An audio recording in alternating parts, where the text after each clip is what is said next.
Hey everyone, thanks for coming back for another Ducks recap. We're here to recap game number 19 for the Ducks. You got me, Kim, and our newest partner, Bruce, taking a bath right now, but he's back there. Probably poke his head out every now and then. But yeah, let's get into some Ducks news. Pretty big news, right, Kim? Oh yeah, guys. Big Dick Nick is turning 30! Woo! Let's go. Happy BD. That's definitely what you meant. But no, actually, it's Trevor Zegras making his NHL debut. 9th overall pick in 2019. Let's go. Finally. Whew. Man, so exciting. Zegras actually got to go play with Steele and Sylph, so that should be fun to see. Fourth line is also back because Big Dick Nick is playing with Grant and Rowney, so yes. Yeah, definitely long-awaited Zegras debut, so let's get into the first period. Ducks looking strong off the start. 2 minutes in, and Fowler's going to have a great keep at the blue line, which is going to lead to a really strong forecheck. Silverberg's going to cause a turnover, and right after that, it's going to shoot at 5-hole, unassisted goal for Sylph. Great to see that. And hey, Zegras is on the ice, so give him a +1. Not too long after that, Raquel is going to get called for an interference, so momentum kind of shifts, but then the Ducks kill it off, so all Ducks again. And then the Ducks turn to go on the power play, and we're going to get to see Zegras on the power play. Let's go. Kim, how'd he look?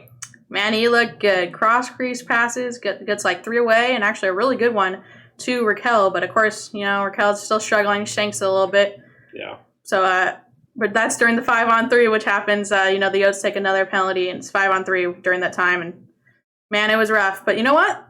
The Ducks get one, a 5-on-3 goal. Zegras wasn't on the ice during the time. Jones gets a rebound that squeezed through Kemper. And also Comtois and Fowler gets an assist. But maybe more interesting, what happens after the play. Yeah, I mean, there was a huge battle in front of the net right before that goal with Ekman Larson and Jones. Ekman Larson gets a couple cross-checks in on Jones, and Jones is going to be the one that's going to get the goal. And he definitely lets Ekman Larson know about it after then. He's definitely chirping him pretty good. Must have said something about it. I guess Kemper and Ekman Larson are pretty close like that. They got a nice little relationship going because Kemper is going to give them some pretty dirty shots. But hey, it's going to lead to a Ducks 5-on-3 again for a little bit more time. After about 10 minutes for the refs to figure out what the heck was going on. I don't know what was going on during that. But yeah, that's how this period's going to end. And Zegras makes an immediate impact. You can definitely tell the 5-on-3 looked better with him on the ice. The Ducks 5-on-3 was not good last time. So yeah, Ducks dominate for like the first 18 minutes, and then of course 2 minutes Gibson takes over, and game's getting a little chippy now. A couple fights, but not really fights if you want to call them. So the shots are going to end 16-8 in favor of the Ducks. The Yotes only had 3 shots with 2 minutes left. But yeah, scores 2-0 Ducks. Let's go. Yeah, so the Ducks are going to be starting out with a power play. They're not going to score on it though, and about five seconds after that, though, Fowler is going to get a goal, assist from Getz and Comtois. It's a great screen from Lundestrom, pretty much no chance for Kemper, and yeah, good to see Fowler get on the board. I think it's the 2nd goal of the season. Definitely get some offense from him. Yeah, the period starts out really good for the Ducks. You think this period's going to be good, but unfortunately, hate to say refs, but some questionable calls go on. So Lundestrom gets called for a major elbow, but then it actually gets changed to minor for elbowing. I don't know how it was elbowing even then, but yeah, the Yotes get a power play, and they don't score on this one. But, the great saves from Gibson and hanky-panky on that one. Yeah, I mean, I'm still confused about that penalty. I didn't know your elbow was located on your shoulder, and it's his visor that's going to give him the cut on the nose. Pretty lame. But the Ducks are going to get a power play pretty much right after that for too many men on the ice. Ducks seem to get a lot of these for too many men on the ice. That's the only penalty we seem to be able to get called. But, during that, the Yotes are going to get a breakaway shorthanded, and Sylph's going to take a penalty, which is going to be called a penalty shot. And not Gibby's best look. He kind of goes for a desperation save pretty early on and basically leaves the top part of the net exposed. He's having fun, I guess. Yeah, if he makes a save, it looks great, but if he doesn't make the save, it doesn't look too great. Then unfortunately, the Yotes got to score again. Ducks bad turnovers by Grant, and also Shattenkirk probably playing a little soft there, so Derek Brassard's got to get an assisted goal. Yeah. Oh, man. Yeah, and then I mean, right after that, Lundstrom's going to get beat on the rush, and Chychrun's going to get a goal after pretty much plowing into Gibson.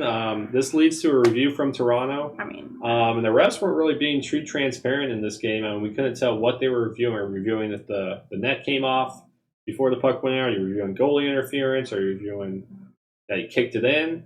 So, I mean, you got to wonder, like, which one you're reviewing, because I mean, it's pretty close for goalie interference. I mean, as a Ducks fan, I'm kind of seeing it that way. But, I mean, maybe it's too close to call, and you got to stick with the call on the ice. But still, you know, a lot of questionable calls during this game, and not a lot of explanation for the calls that were being made. Yeah, you'd think Eakins would challenge it, but I guess he doesn't want to have a chance for the Yotes getting a power play with all the momentum that they have already from this period. So, yeah, the goal's got to stand, and the Yotes are going to get another power play after this, but the Ducks, man, they were playing mad after that goal went in. There was a great penalty kill. I don't think the Yotes got a shot. I think the Ducks were in their zone the whole time. They didn't get a shot. They were just keeping it away. But yeah, pretty much after that, it was a bunch of slop. It was not good. Bad period for the Ducks. Just leave it at that. Zegras didn't play much. Like he was benched or something. I don't know why. Yeah, I'm thinking maybe it was getting a little chippy. I didn't want to risk him getting an injury, but still, you know, kid's first game. You got to put him out there, especially since all the offense was going through him in the first. Yeah, definitely. But yeah, that period's going to end there. 22-21 in favor of the Ducks. And yeah, the Yotes are going to come back with 3 unanswered to tie it up 3-3, and we're going into the third. And starting the third, the Ducks are going to take another penalty. I think they called this a tripping penalty, and what a swan dive from Clayton Keller. That was embarrassing. I mean, he almost got caught on another one later in the game that they didn't call, but somehow don't call an embellishment period. If it looks like if it's a penalty and it's not called, call the embellishment penalty. I'm tired of seeing these freaking divers everywhere in the NHL not getting penalized. I mean, hopefully the league takes some action after that, because freaking embarrassing for hockey. It's starting to look like the NBA. Yeah, and unfortunately, the Ducks are going to be on the bad end of this one.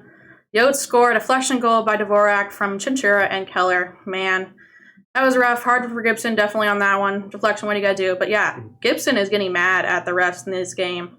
His strap comes loose, and they don't even blow the whistle for a very long time.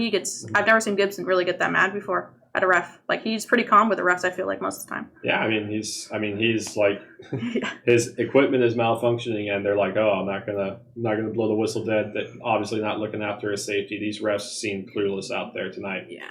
And then Zager's probably get the best chance of the third. He gets a little handcuffed on the shot, but still, I mean, it's a pretty good save from Kemper. He's lucky he's tall because it hits right off his shoulder. I mean, still a great shot.